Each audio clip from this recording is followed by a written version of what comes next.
familia zetu Bwana.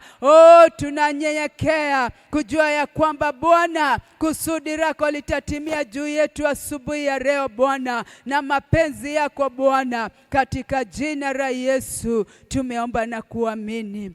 Amen. Bwana asifiwe.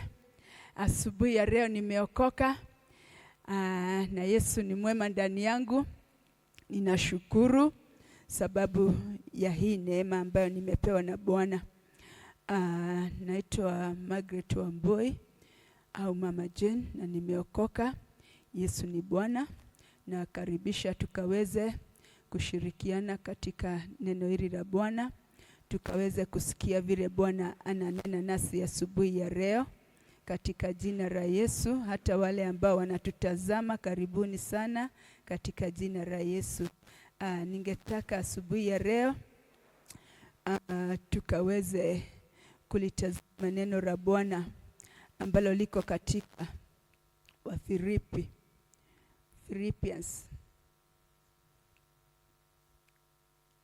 Philippians ambayo liko katika Philippians chapter 2. Tutaanza hapo mstari wa 3. Philippians. Okay, wacha nisome kwa Kiswahili. Msitende neno lolote kwa kushindana wala majivuno, bali unyenyekevu kila mtu na amhesabu mweziwe kuwa bora nafsi yake. Bwana apewe sifa. Tunaona hapa neno la Bwana, kuna himizo ambalo linaweka kwa wale ambao ni waaminio, sisi ambao tumekombolewa, sisi ambao Bwana ametufanya kondoo wake. Kuna himizo ambalo tunapewa hapa na hili neno la Bwana, ya kwamba tusitende neno lolote kwa kushindana. Katika hii kazi ya Bwana ambayo tumeitiwa na Mungu, kila mtu amewekwa uwezo wake. Kila mtu amepewa uwezo ambao anaweza kufanya kazi ya Bwana kiwango ambacho yeye mwenyewe anaweza kukifanyisha katika hii kazi ya Bwana. Hatujapewa uwezo ambao unatoshana. Kila mtu ako na kiwango chake. Na kwa hivyo tunahimizwa ya kwamba katika hii kazi ya Bwana tusiwe na kushindana tunapofanya hii kazi ya Bwana. Tufanyishe uwezo ambao umewekwa ndani yako na Mungu kazi. Ukiwa mkubwa ufanyishe kazi, ukiwa mdogo ufanyishe kazi, sababu katika hii mambo ambayo tunafanya ya Mungu, Mungu anatazama moyo wako vile unavyofanya hiyo kazi. Anatazama uaminifu wa ndani ya moyo wako, na ili uweze kuwa katika ile laini ambayo Bwana anataka uwe nayo. Na neno la Bwana linasema ya kwamba wala msiwe na majivuno. Usijipige kifua, usijiinue katika hii kazi ya Bwana ukasema isipokuwa ni mimi au kama si mimi hii kazi haingekuwa imefika mahali hapa. Usijipige kifua katika kazi ya Bwana. Wakati wowote utakuwa unafanya kazi ya Bwana, ukajua ya kwamba umeitwa mahali pale uwe mfanyikazi wa kusaidiana na wengine, ili kazi ya Bwana ipate urahisi wa kuendelea, ili kazi ya Bwana kusiwe na ugumu katika kufanya ile kazi ya Bwana. Kwa hivyo ni vizuri wakati tunafanya kazi ya Mungu tuondoe kushindana, ukarete uwezo wako, ukiwa mkubwa, ukiwa mdogo, ukaurete mahali pale, ili kazi ya Bwana ifanyike kwa urahisi. Na tena majivuno tuondoe katika kufanya kazi ya Bwana, sababu wakati tutainua majivuno katika kazi ya Bwana, itakuwa ni kama tunaweka pigamizi ya kuzuilia kazi ya Bwana iendelee. Bwana apewe sifa. Na kwa hivyo tunahimizwa ya kwamba katika kufanya hii kazi ya Bwana tuwe na unyenyekevu. Kila mtu awe na kunyenyekea wakati anafanya hii kazi ya Bwana. Wakati umeaminiwa na Mungu katika hii kazi, nyenyekea. Uwe mtu ambaye unaonyeshana unyenyekevu katika kufanya kazi ya Bwana. Tunaona katika kitabu ambacho ni cha Mathayo 25, Matthew 25:19.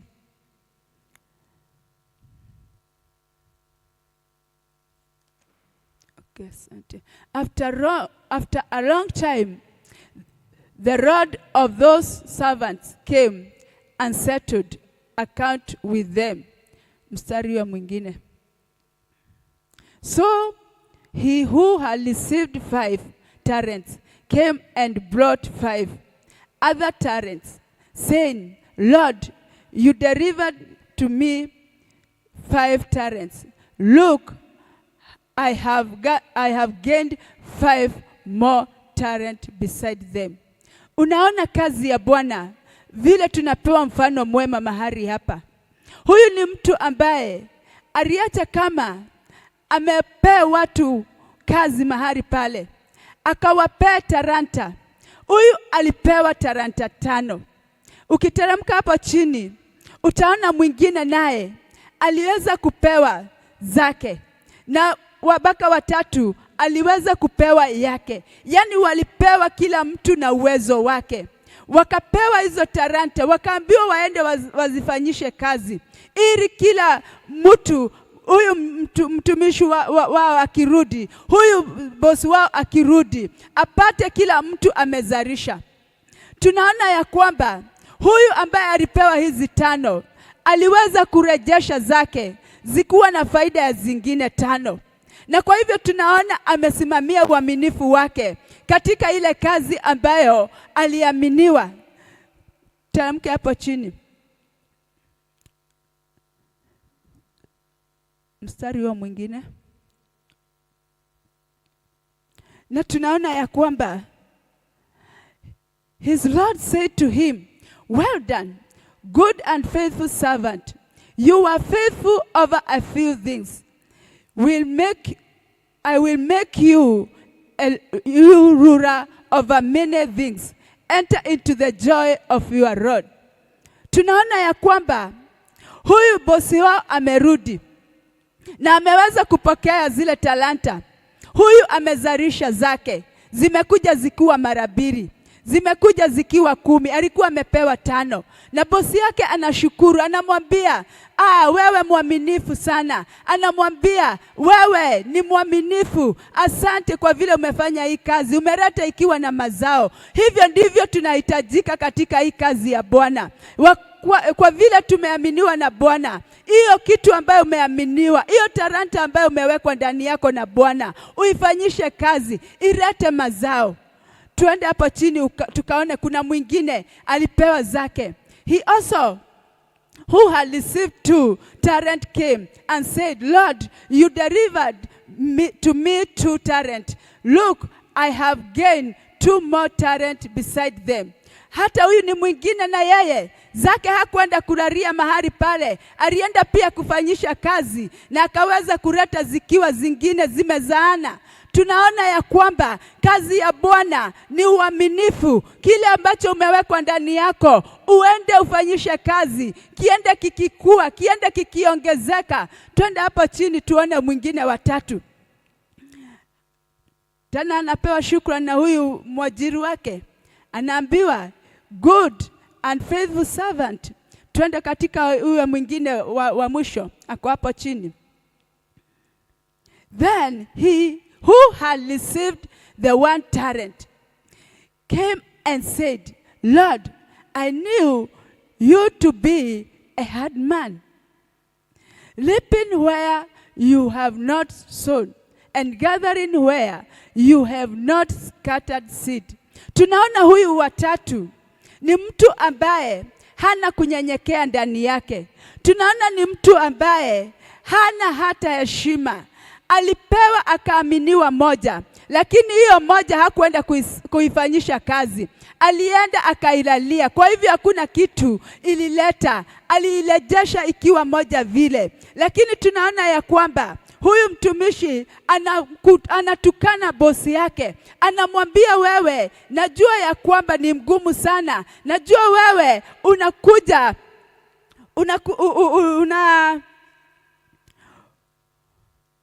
najua ya kwamba wewe unafanya kupokea kitu ambacho haukuweza kupanda. Anamwambia ya kwamba wewe unakusanya lolote lile ambalo si lako. Kwa hivyo anaongea mambo ambayo hayafai kuongeleshwa boss. Anazika talanta yake. Kile ambacho umewekwa ndani yako na Mungu, lazima ukifanyie kazi, hata kama ni kidogo kiasi gani. Ujue ya kwamba ile bidii yako utaweka katika kufanya kazi kwa hiyo kitu, lazima itaongezeka, lazima itakuwa, lazima utaendelea kuona Bwana akikusaidia katika hiyo kazi. Tuache tukaona ya kwamba katika kitabu cha Danieli 4. Danieli 4.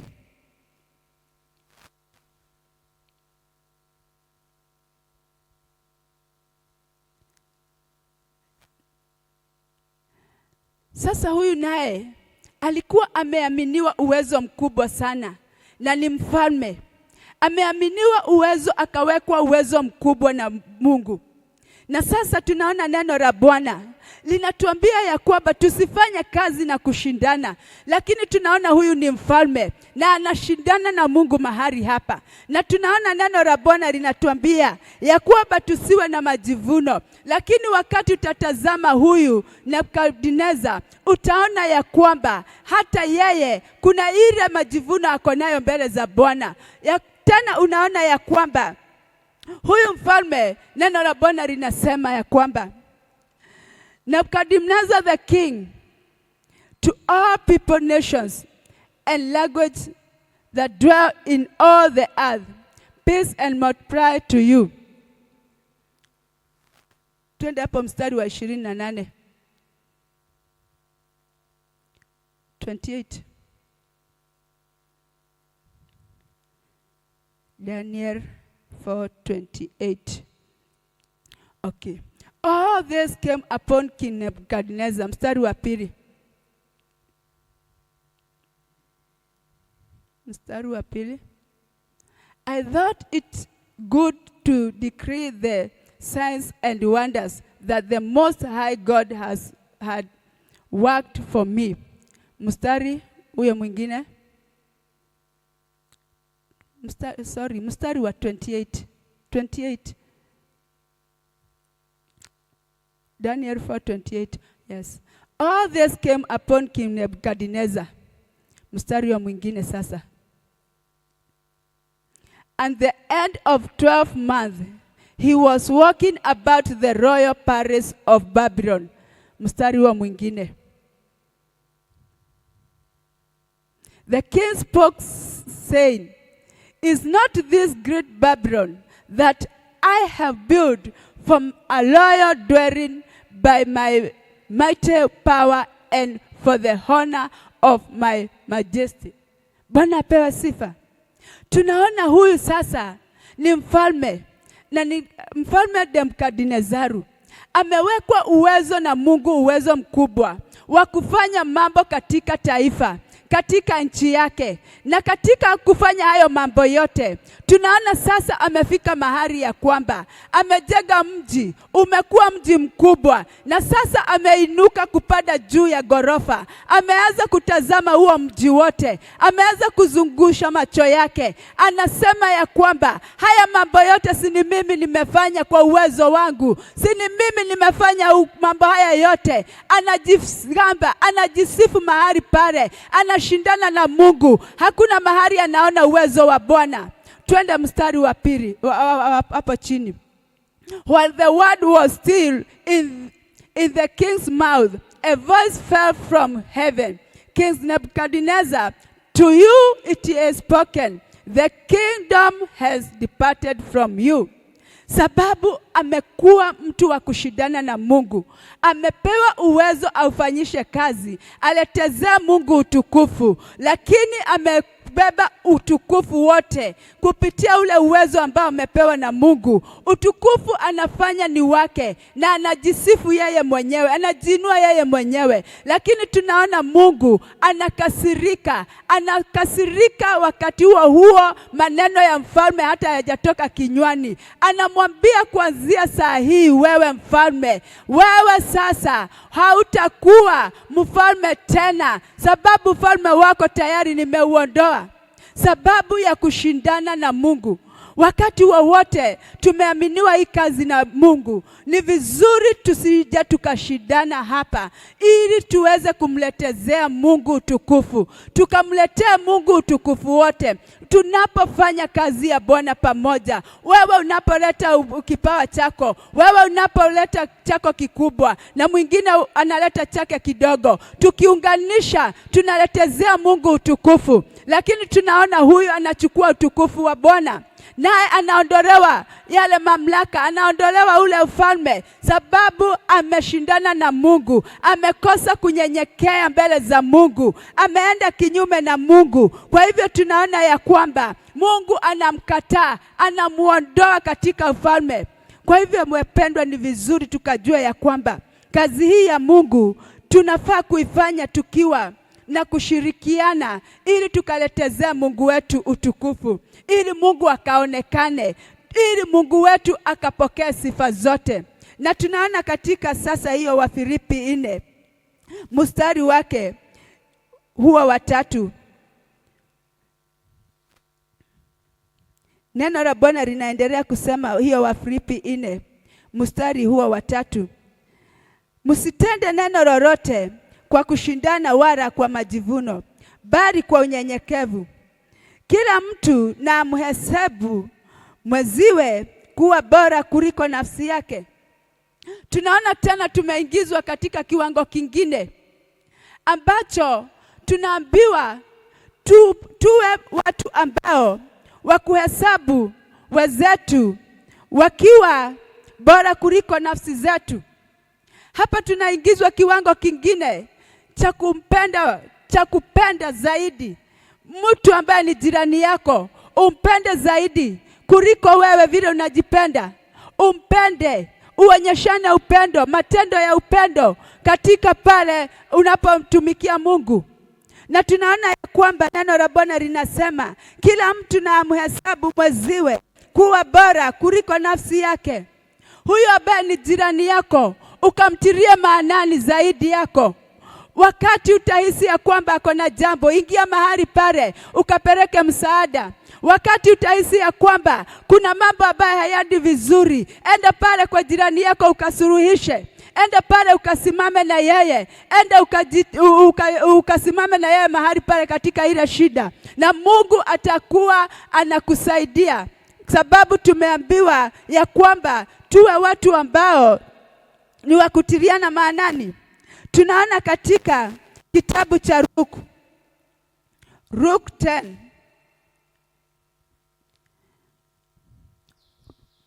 Luke 10 verse 30, tunaona vile ambavyo tunaambiwa hapa. Then Jesus answered and said, a certain man went down from Jerusalem to Jericho and fell among thieves, who stripped him of his clothes, wounded him, and departed, leaving him half dead. Tunaona ya kwamba hapa Yesu kuna mtu anajibu ambaye alikuwa amekuja na kumuuliza maswali kuhusu vile anaweza fanya akaone ufalme wa mbinguni, akaone uzima wa milele. Na akawa anajibiwa na Yesu. Anaambiwa ya kwamba, kuna mtu mmoja alikuwa anatoka Yerusalemu akielekea Jericho, na katika ile njia akakutana na wakora. Wakaweza kumpiga, wakaweza kumtoa hata maguo, wakaweza kumpiga kiasi ya kwamba alimuacha kama amekufa. Na neno la Bwana linasema katika mstari wa mwingine wa 31, now by chance a certain priest came down that road. And when he saw him, he passed by on the other side.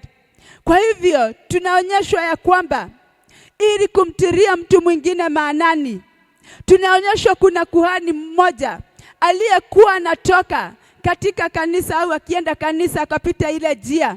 Katika mahali pale akaona yule mtu, lakini akapita upande, hakwenda kupeleka msaada kwa ule mtu. Katika mstari wa mwingine tunaona pia kuna mtu mwingine ambaye alikuwa ni wa kanisa pia. Yeye likewise arrived. When he arrived at the place, came and looked and passed by on the other side. Tunaona hawa ni watu wa kanisa, wanapita kando, wanapeleki msaada wao kwa ule mtu ambaye ako mahali pale. Hawaendi kushughulikia ule mtu ambaye amelazwa pale, ambaye ameungua, ambaye ako na majeraha, ambaye amewekwa uchi. Wanampita mahali pale, hawataki kubeba ule mzigo, wanaenda mambo ya kwao. Lakini tunaona ya kwamba kuna mwingine hapa watatu ambaye neno la Bwana linaelezea, but a certain Samaritan. Sasa huyu ni mtu mwingine ambaye anakaa ni mtu wa mataifa. As he journeyed, came where he was, and when he saw him, he had compassion. Tunaona sasa huyu ni mtu mwingine, na sio mtu wa kanisa, ni mtu wa kimataifa. Amepita kwa ile njia, ameona yule mtu, amekuwa na huruma na huyu mtu, na anasongea mahali pale. Katika mstari wa mwingine, so he went to him and budded his wood. Amekuwa na huruma na huyu mtu, amesongea pale, amepeleka msaada wake, amepeleka uwezo wake pale. Ameanza kufunga huyu mtu vidoda, ameanza kumtibu vidoda zake, pouring on oil, anampaka baka mafuta, anampaka baka wine, and he sat him on his own animal. Alikuwa pia na mnyama pale. Kwa hivyo hakumuacha pale wakati alimshughulikia mambo hayo yote. Aliweza kumuinulia na kumwekelea juu ya punda, brought him to an inn and took care of him. Kwa hivyo alimpeleka mpaka akaacha amemfikisha mahali pa usalama, mahali atahudumiwa vizuri, mahali atakuwa na pumziko ili mpaka apone.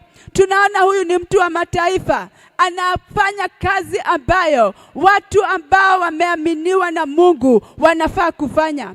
Ni vizuri tukiwa watu wa Mungu, tunajitoa kujuliana hali, tunajitoa kutiana nguvu, tunajitoa kusimama na wengine. Mwenzako katika jirani yako, unamjulia hali, unakaa na yeye, ukitaka kusimama na yeye kwa mambo ambayo yanafanya moyo uiname.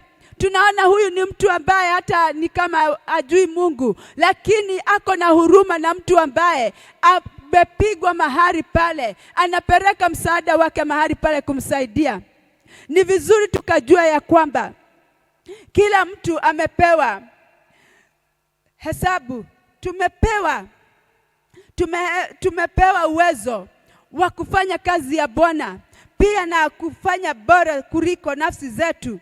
Tuwe watu ambao tunashikilia wengine, tunasimama na wengine, tunawatia nguvu, tunawainua katika yale mambo ambayo yanafanya mioyo yao iname. Kwa hivyo ni vizuri tukaendelea kutazama mambo ambayo tumewekwa ndani yetu, tukayafanyisha kazi ili yakaguze ambao hawamjui Mungu, tukayafanyisha kazi ili yakafikia wale ambao wako bari na huyu Mungu wetu, na tutakuwa watu ambao wamebarikiwa. Tunapoendelea tunaona ya kwamba tunapewa huu mfano katika mstari wa 5. Tunaambiwa ya kwamba iweni na nia hiyo ndani yenu, ambayo ilikuwemo pia ndani ya Kristo. Tunaona ya kwamba tunaambiwa ya kwamba Yesu alikuwa katika hiyo, ilikuwa iweni na nia ile iliyokuwa nayo Kristo. Kwa hivyo tunapewa mfano ya kwamba vile Yesu alivyokuwa katika hii dunia, alivyokuwa anafanya kazi yake, tuige huo mfano, tuwe na hiyo nia kufanya kazi ya Bwana, tukiwa katika nayo mawazo ambayo Yesu alikuwa nayo wakati alikuwa hapa duniani. Alikuwa anatenda mambo mema, alikuwa kila mahali akienda anatenda mema. Hakujisifu kwa hayo yote alifanya. Alinyenyekea wakati alikuwa hapa duniani akifanya hiyo kazi. Tunaambiwa tuige mfano wake, tuweke mawazo yetu kama ya Yesu, ya kwamba hakujisifu hata kama alifufua watu, ya kwamba hakujisifu hata kama aliponya watu. Alinyenyekea ili utukufu wote ukamrudie Bwana. Kwa hivyo wapendwa, ni vizuri tukajua ya kwamba wakati wowote tunafanya hii kazi ya Mungu, wakati wowote tuko mbele za Bwana tukifanya hii kazi, wacha tukaachirie utukufu ukamrudie Bwana. Na ili Bwana naye anaturipa, sababu huwa anaripa wale wote ambao wanasimama kwa mwanya kwa ajili ya kazi yake. Ningeomba tu tukainamishe nyuso zetu tukaweze kuomba na kumwambia Bwana asubuhi ya leo.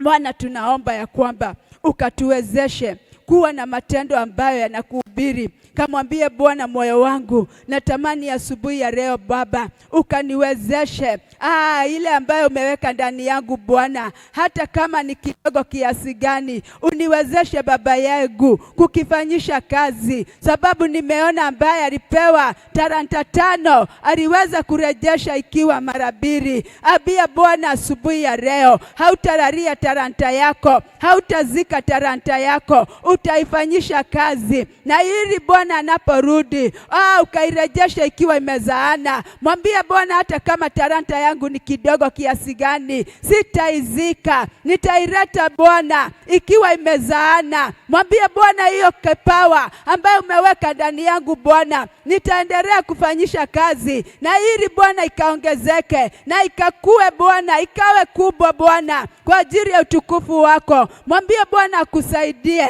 kunyenyekea unapomtumikia, ya kwamba usiwe mtu wa kushindana na mwingine, usiwe mtu ambaye unaangalia mwingine unakosa kufanya kazi yako. Mwambie Bwana, natamani asubuhi ya leo ukanipe neema Bwana, ili napofanya kazi yangu Bwana, nikaifanya Bwana kwa uaminifu, sababu unakuja kuangalia uaminifu wa kile ambacho umeweka ndani yangu, vile ambacho nilifanyisha kazi. Asubuhi ya leo kamwambie Bwana, asubuhi hii Baba yangu, naomba ukanipe uwezo wa kumtiria mwenzangu maanani kuliko nafsi yangu, wa kumtiria jirani yangu maanani kuliko nafsi yangu. Mwambie Bwana asubuhi ya leo akupe hiyo neema, hata mahali unafanya kazi ukatiria jirani wako maanani, hata mahali ambapo unashiriki ukaambia Bwana, natamani asubuhi ya leo kuwa na huo upendo Bwana wa kuendelea kutenda mema na kusimama Bwana kwa mwanya kwa ajili ya utukufu wako. Asante asubuhi ya leo Baba yetu,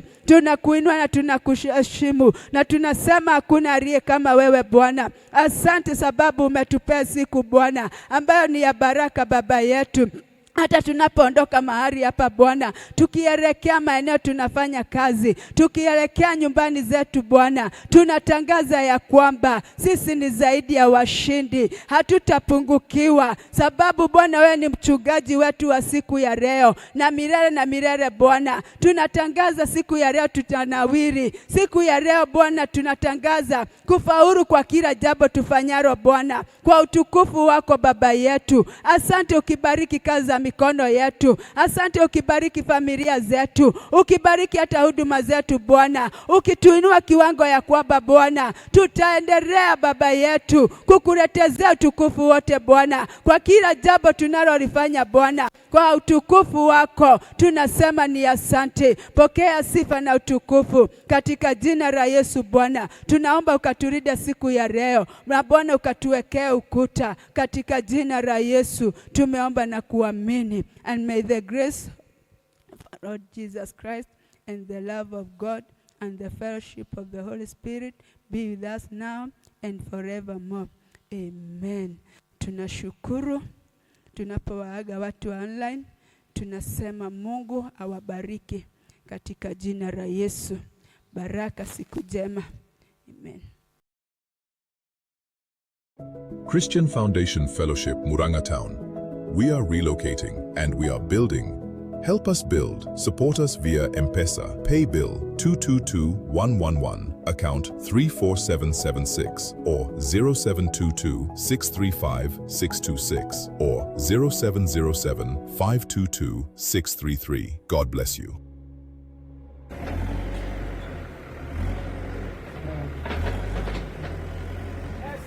Yes, we are building.